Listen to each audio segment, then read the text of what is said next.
Vous écoutez Télé Soleil.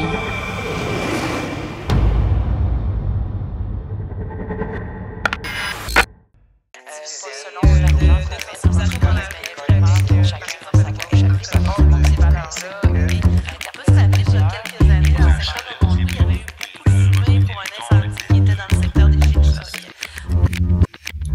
Les 7 astuces du mouvement Santé mentale Québec sont des principes conçus pour aider à maintenir et améliorer la santé mentale individuelle et collective. Ces astuces sont issues d'une revue approfondie de la littérature sur les facteurs de protection en santé mentale et s'adressent à différents groupes tels que les adolescents, les adultes, les personnes âgées et les milieux de travail. Le mouvement Santé mentale Québec propose divers outils comme des fiches d'animation, des vidéos et des dépliants pour aider à comprendre et à mettre en pratique ces astuces. Ces ressources sont conçues pour être utilisées par différents groupes, y compris les enseignants, les travailleurs sociaux, les parents, les grands-parents, afin de favoriser une approche globale de la santé mentale tenant compte des aspects individuels, sociaux et structurels. Dans cette série en 7 épisodes, nous allons éplucher avec Kylian Gay les 7 astuces. Cette semaine, l'astuce s'accepter. Il s'agit de développer une connaissance réaliste de nos forces et faiblesses et de les accepter. Alors je voulais te redemander, je sais qu'on en a parlé un petit peu avant aussi, mais l'importance de se connaître soi-même pour la santé mentale positive. Oui, donc pour se connaître soi-même, il faut avoir essayé plusieurs choses. Ça prend aussi une certaine réflexion sur soi-même, beaucoup d'auto-observation. Mais à la base, en fait, c'est que se connaître soi-même, ça implique aussi de connaître nos ressources intérieures. Donc, tout ce qui nous permet d'être plus résilients.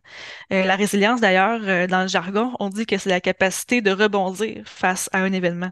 Puis, ben, si je connais beaucoup plus mes ressources intérieures, mes forces qui me permettent de passer à travers les épreuves, ben, je vais pouvoir évidemment les utiliser à bon escient.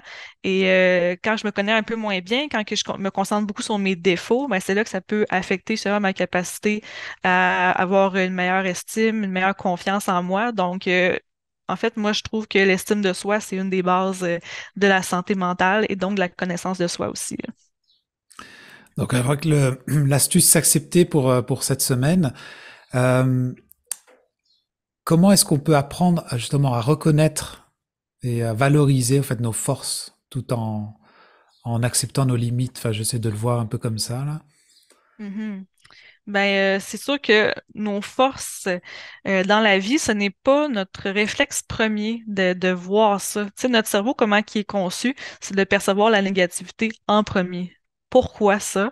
Si je vous ramène dans le temps des hommes des cavernes, ça peut avoir l'air un peu drôle, mais ça vient de là. C'est parce que nos ancêtres, pour survivre, devaient absolument voir en premier les dangers, les menaces, tout ce qui pourrait tourner mal, et donc le négatif en premier pour pouvoir s'adapter et survivre. Donc, encore aujourd'hui, on a ce réflexe-là, comme humain, de voir le négatif en premier parce que notre cerveau pense que c'est utile à notre survie finalement. Donc, on n'a pas l'habitude de voir ce qu'on fait de bon et de beau en premier. Et nos forces à l'intérieur de nous, en fait, parfois, on a tendance aussi à les minimiser. Tu sais, ben là, c'est juste normal là, que je sois une personne gentille parce que c'est ce qu'il faut être dans la société pour être accepté, pour être aimé ou peu importe. Mais il faut prendre conscience que les gens nous apprécient pour une raison. Il faut prendre conscience aussi que cette force-là, d'être, par exemple, altruiste envers les autres, ben, ça nous démarque, puis ça nous rend uniques. Puis c'est ça le concept, en fait, qu'on veut lancer cette année, parce que chaque année, il y a une campagne annuelle qui est lancée avec une des astuces. Donc, à partir du 13 mars, ce sera justement s'accepter. Puis on veut faire comprendre aux gens que c'est le fait que tu sois unique qui va faire en sorte que tu es un bel humain, puis que tu mérites d'être apprécié à ta juste valeur. Là, ça me fait penser un peu entre c'est quoi la différence entre une limite et un défaut? Parce que des fois, on pourrait voir que si on s'observe et on aurait peut-être tendance à voir ça comme un défaut chez nous. Est-ce qu'il faut le transformer et le voir plutôt comme une limite? Et puis, pourquoi est-ce que cette distinction serait importante pour l'acceptation de soi? Alors, quand on parle de limites aux gens, parfois, ils vont voir ça justement comme quelque chose d'un peu plus négatif, quelque chose qui fait en sorte que Tu sais, sont pas assez, tu sais, j'ai des limites et donc les gens sont parfois déçus de moi ou peu importe. Mais au contraire, la différence entre un défaut et une limite, en fait, c'est que le défaut, ben, je veux dire, tout le monde en a, des petits puis des plus grands, mais ça peut nous nuire à nous-mêmes ou nuire aux autres. Tandis que une limite, c'est absolument essentiel que tout le monde, on en ait. C'est un peu comme la barrière que je me mets devant moi que les autres doivent pas traverser, mais que moi aussi, je ne dois pas traverser. Donc, je prends un exemple sur moi. Moi, dans mon enfance, j'ai eu des parents qui étaient très doux, très encadrants. J'ai eu une enfance très, très calme aussi. Tu sais, j'étais une enfant qui aimait être dans son coin, qui aimait pas les gros bruits, puis tout ça, qui aimait pas se faire parler fort non plus. Puis encore aujourd'hui, c'est une limite que j'ai en dedans de moi, finalement, que j'aime pas que les autres haussent le ton contre moi, que les autres me parlent brusquement. Puis, ben, quand que cet aspect-là de la communication embarque, ben là, moi, c'est ma limite. Souvent, je me retire ou je refuse de poursuivre la conversation. Donc, pour toi, c'est quoi ta limite? Ta limite qui souvent est reliée avec tes valeurs. Si pour toi, ta valeur qui est très importante, c'est l'ouverture d'esprit, par exemple, ben, c'est normal que tu aies des limites avec les gens qui font preuve de fermeture d'esprit, qui n'ont pas de tolérance envers la différence ou peu importe. Donc, la limite va être importante à mettre pour les autres. Donc, de s'affirmer aussi dans ces limites-là, ça, c'est quelque chose qui peut être difficile aussi. Puis moi aussi, ma limite personnelle, de connaître jusqu'à combien d'heures de travail que je peux me permettre pour ne pas m'épuiser, jusqu'à combien je peux me permettre d'être avec les autres pour que ma batterie sociale ne soit pas trop épuisée au bout de ma semaine. Donc, c'est important de se dire que la limite, c'est pas quelque chose de négatif en soi, c'est surtout pas des défauts non plus. C'est important d'en avoir puis de les connaître aussi. C'est intéressant, tu parlais de s'affirmer. Est-ce que en quoi consiste l'acte de s'affirmer? Est-ce que peut-être tu pourrais développer un peu plus? Est-ce que, et comment est-ce que ça contribue justement à une meilleure acceptation de soi? Ben, s'affirmer, en fait, c'est d'être soi, c'est d'être soi-même en termes d'authenticité devant les autres, de pas avoir peur de dévoiler cette partie-là de nous qui est totalement vraie de base, mais aussi de pouvoir s'exprimer sur, ben, moi, j'ai des opinions, j'ai des façons de voir les choses, puis c'est pas de les imposer, mais c'est de vivre notre vérité, puis de faire en sorte que nos gestes, nos comportements soient en cohérence aussi avec ces forces-là qu'on a en dedans de nous, notre personnalité. Puis s'affirmer, ça peut être difficile pour les gens parce que qu'est-ce qui fait peur beaucoup, c'est de dire non aux autres. On a peur de décevoir, on a peur de ne pas plaire aux autres non plus. Puis ça, c'est une forme d'affirmation de soi parfois, de devoir refuser. Devoir refuser des services que quelqu'un nous demande, devoir refuser euh, une invitation à quelque part, devoir refuser qu'on nous traite d'une certaine façon aussi. Donc, puis s'affirmer, en fait, c'est aussi relié concrètement à nos besoins. Donc, moi, mes besoins de comment est-ce que je veux être traité en relation, de comment est-ce que je veux être reconnu parmi les autres aussi, c'est sûr que c'est un facteur de protection en santé mentale parce qu'à ce moment-là, on se sent reconnu et on sent que notre valeur aussi a une importance. Est-ce que ça serait juste de dire que plus on s'accepte, plus on s'affirme, plus on s'approche de l'estime de soi? Est-ce que ça peut être vu de cette façon-là? On enrichit en fait cette Oui. estime-là? Oui, ben ce qui arrive, fait qu'on s'affirme plus, c'est qu'on va se donner de l'importance à nous-mêmes. Puis on va plus intégrer le fait qu'on a, on a le droit finalement de faire reconnaître cette personne-là qu'on est auprès des autres. Puis de s'affirmer, c'est de se donner de l'amour à soi-même, c'est de se donner de la valeur aussi.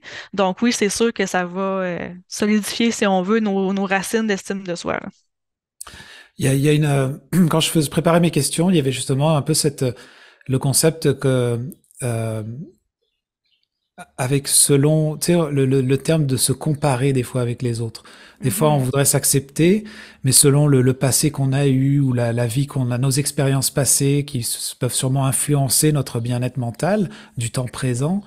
Euh, Comment est-ce qu'on peut sortir un peu de ce jeu-là des comparatifs?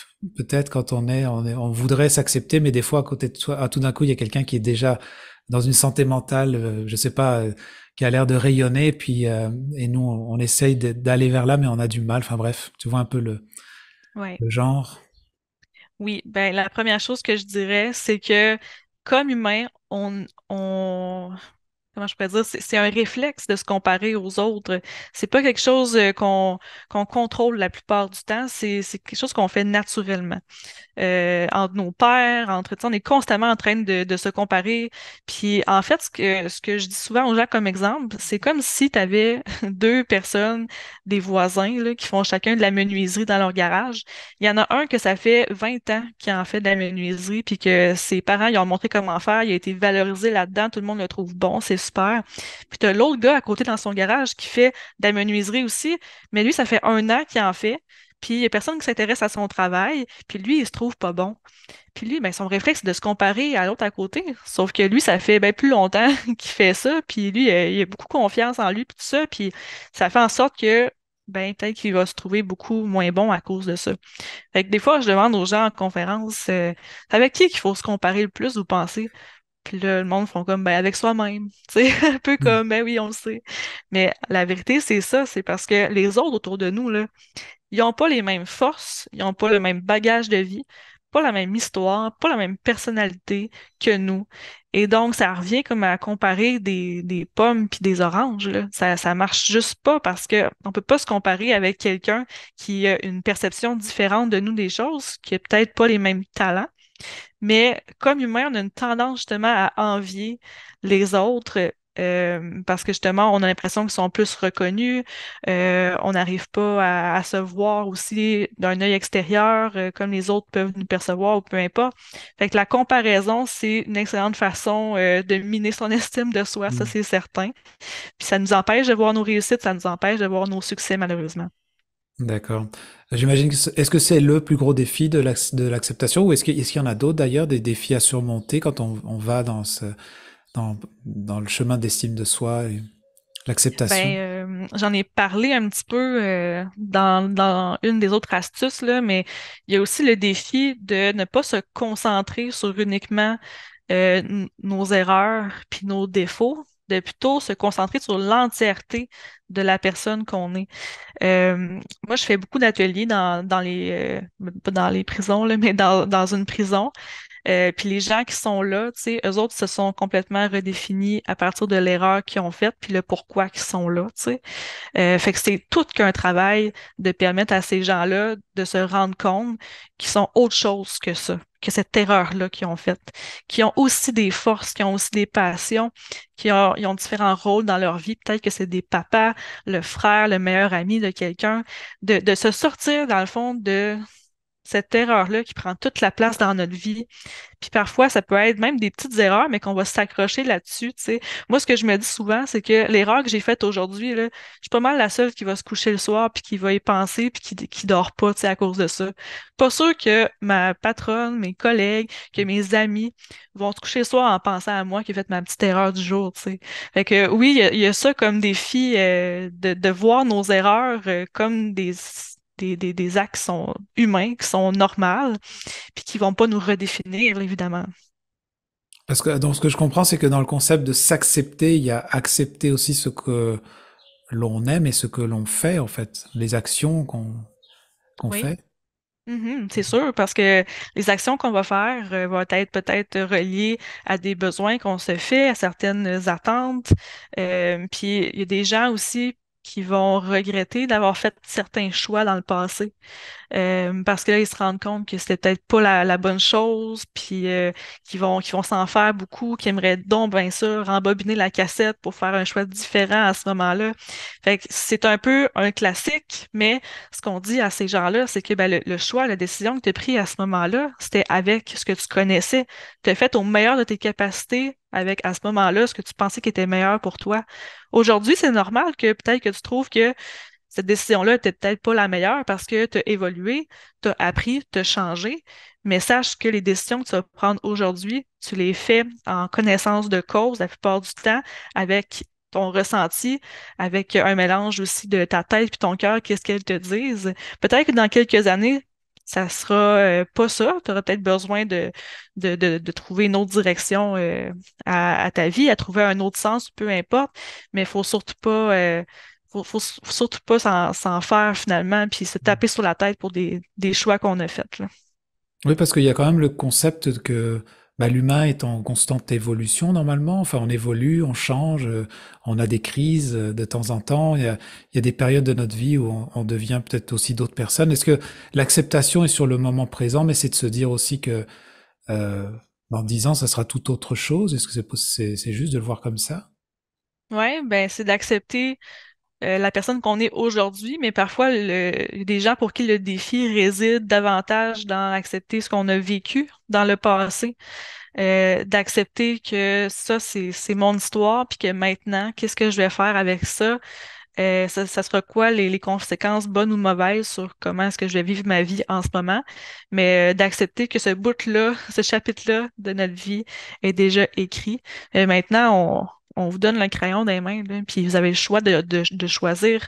Ça sera quoi maintenant les décisions que je vais faire pour moi? Est-ce que je vais commencer pour vrai à m'affirmer? Puis à commencer à intégrer le fait que oui, j'ai de la valeur, puis que je vaux autant que les autres autour de moi, là. Pour terminer, si tu devais donner des conseils en fait à quelqu'un qui, bah, ça peut être qui lutte d'avoir le courage d'être lui-même ou peut-être même ça peut être quelques activités ou pratiques quotidiennes dont tu pourrais recommander pour renforcer l'estime ou l'acceptation de soi.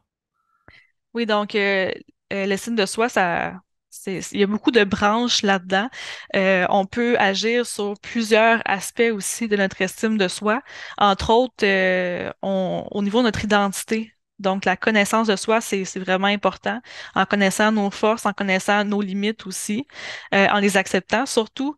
Au niveau de notre compétence aussi, de trouver dans quoi je suis bon, parce que c'est pas pareil l'estime de soi puis la confiance en soi, mais les deux vont s'interrelier puis vont s'aider un peu, tu sais, les uns les autres. Donc la compétence dans quoi je suis bon, qu'est-ce que je suis capable d'accomplir, ça c'est de la confiance qui va venir nourrir aussi notre estime de soi. Ensuite, c'est important le sentiment d'appartenance pour l'estime de soi. Donc, l'humain, malgré le fait qu'on peut soi-même construire notre estime de soi, on va avoir besoin aussi de s'appuyer sur ce que les autres pensent de nous. Donc, malheureusement, on a ce réflexe-là, mais de se sentir apprécié, de sentir qu'on appartient à un certain groupe de personnes, que nos relations sont saines, c'est sûr que ça peut aider à notre estime de soi. Puis finalement, ce que je dirais aussi, c'est que c'est important de se donner des petits objectifs, donc qui fait un lien avec la première astuce, agir.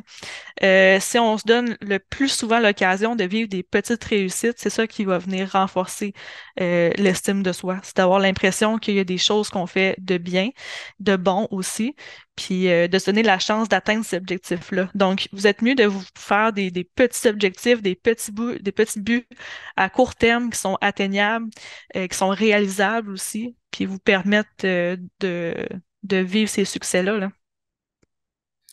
Des fois, j'ai l'impression en t'écoutant tout ça, c'est vrai que c'est des concepts qui ont l'air simples et en même temps, il y a une certaine complexité. Alors, il y a tellement de paramètres et tellement en fonction de chaque personne, en fait. Déjà, la complexité de notre propre, de la personne qu'on est, comme tu disais tout à l'heure, notre vie, notre passé, ce qu'on a vécu.